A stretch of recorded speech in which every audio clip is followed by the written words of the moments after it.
Okay, you guys, let's talk about desire discrepancy. That's one of the more common concerns of couples when they come into my therapy room. And probably most of you who are in a relationship watching this video can relate to this. One of you wants more sex than the other. That's just typical. But even though it's typical, it can be very distressing for couples because over time, this can create a lot of tension for people. So let's talk about a couple of points around this for you to keep in mind. And this is just the beginning of our discussion. There's a lot more to say than we're going to talk about today. Before we start, a small disclaimer. The Sex Doctors podcast is not a substitute for medical or psychological advice. But first of all, what you want to do is identify some compromises other than intercourse that the two of you can do together. And basically, your goal is the lower desire partner keeps their pants on. That's part of the compromise. So the higher desire partner, they can be naked. Lower desire partner, no, pants stay on, okay? And you're going to find things to do under those circumstances. And believe me, there's a ton of things you can do. The lower desire partner can masturbate the higher desire partner. The couple can watch porn together, and the higher desire partner can masturbate while watching porn together. The lower desire partner can hold the higher desire partner while they masturbate. The higher desire partner can watch VR porn while the lower desire partner stays close and maybe massages their back. I mean, there's so much you guys can do. But here's the thing, you've got to stay connected. As soon as the lower desire partner sort of disconnects emotionally, then it's not going to feel like intimacy to the higher desire partner. So what that means is the lower desire partner's got to be in the game. They can't be watching TV or just sort of like laying there disconnected. They've got to be connected to the higher desire partner.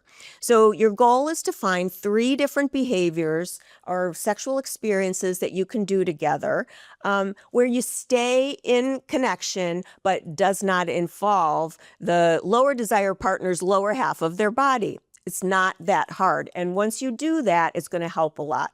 Now, another thing I'm going to suggest you do is schedule sex. And almost every time I suggest that to couples, they say, oh, I want sex to be spontaneous. I don't want to schedule it, blah, blah, blah.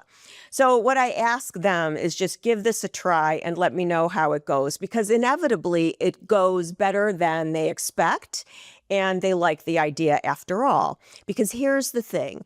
In general, what lower desire partners tell me is that sex requires effort. It takes energy.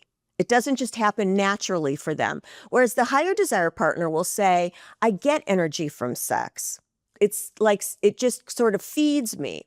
So here's the thing. Think about anything you do in your life that requires energy. It could be something you really love, but it still requires energy. What helps is if you schedule it.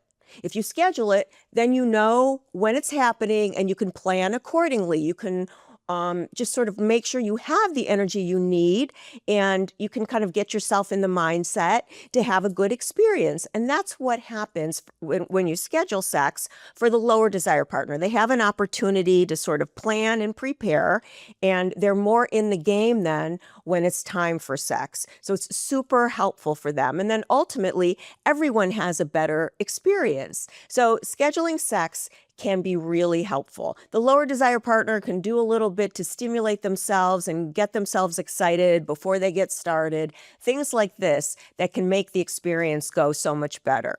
So schedule sex. It also allows people to avoid any kind of initiation struggles, like people will try to read their partner. Is their partner up for sex or not? And making decisions without asking their partner, all kinds of stuff. If sex is scheduled, you can avoid all that.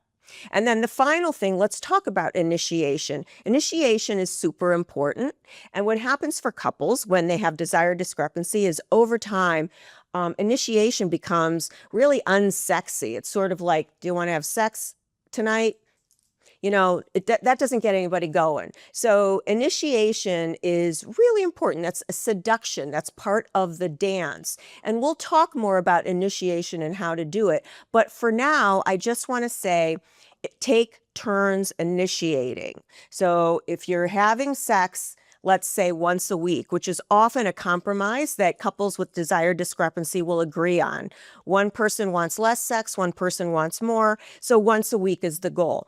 If that's the goal, then you take turns initiating. So one week, it's the high desire partner's turn to initiate, the next week, the lower desire partner, etc. And you keep doing that. That's really important because when you initiate sex, you communicate to your partner, I want you, I love you, I want to be close to you. And everybody needs to hear that. So that's a really important part of the sexual dance is initiating. Also, what happens is the initiator has a little bit of responsibility for what happens sexually.